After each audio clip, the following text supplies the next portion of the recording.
your legs are thin, but here you're a little plump. How much do you weigh? But there's often a lot more required than just dropping a few pounds. If O'Smell doesn't like the nose, it goes.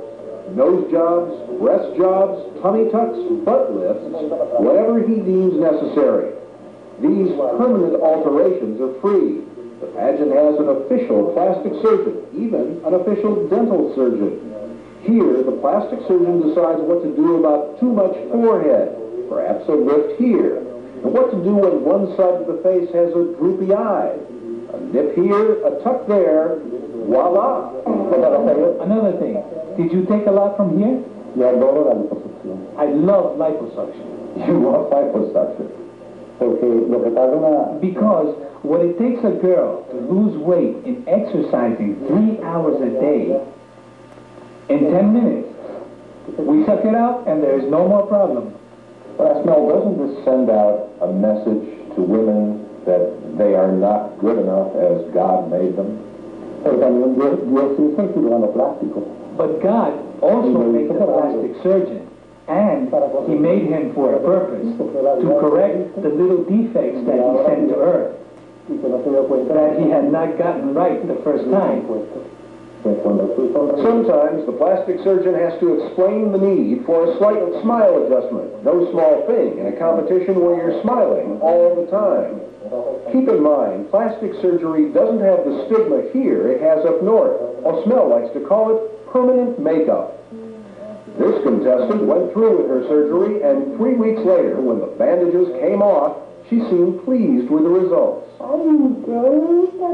After the necessary alterations, it's on to Miss Venezuela headquarters, or as some here call it, the dollhouse.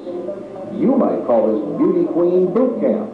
Here, the contenders undergo months of extensive training. They're drilled in everything from posture and movement to public speaking to makeup application. And of course, how to strike a pose and smile, smile, smile. Which, let me tell you, is not as easy as it looks. The training is tough and disciplined. No piece of cake. Well, most of the time anyway. Miss Venezuela es Alicia Machado. This is Alicia Machado, Miss Venezuela 1995 and the current Miss Universe. She got caught up in a weight-related scandal that rocked the pageant world. When 19-year-old Alicia Machado was crowned Miss Universe last May, she weighed 113 pounds at 5'7". Now, several news reports here and in her native Venezuela say she has gained 20 pounds and may be bounced by the pageant because of that. Absolutely not true, says the pageant organizer. Well, here's Alicia last spring competing in the Miss Universe contest. And here she is this past September. You be the judge. Anyway, while Weightgate died quickly on the world news scene, it remained a hot topic in Venezuela for weeks. That's one of the byproducts of the obsession here with physical beauty. If a Venezuelan woman's got it, she's expected to flaunt it. Given all that, you might conclude that women aren't taken seriously here. You'd be wrong. A recent survey showed that female professionals and technicians make up 56% of the total workforce, and more than half of Venezuela's judges are women. And then there's the former Miss Venezuela, who went on to become the mayor of the Central District here in Caracas. She's the favorite to be the next president. Irene Size, Miss Universe of 1981, has become an almost cult figure here.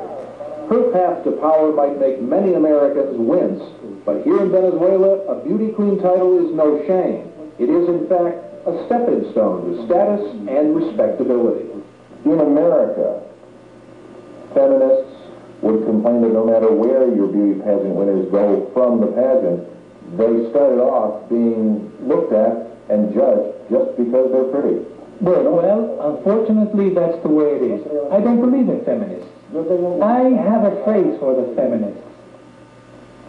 Do you want me to tell it to you? Yeah, I would love to. Young girls, stay at home reading and forget about this activity, because it is not for you. Okay, it's not very enlightening, from an American point of view. And yes, they make a lot of fuss over the type of event many of us consider an outdated relic. But they are not us. In America, we say any child can grow up to be president. But in Venezuela, every little girl grows up hoping to win the crown. And every year, the dream comes true. That's the beauty of it. No surprise, Venezuelans are among the highest per capita consumers of beauty care products in the world today.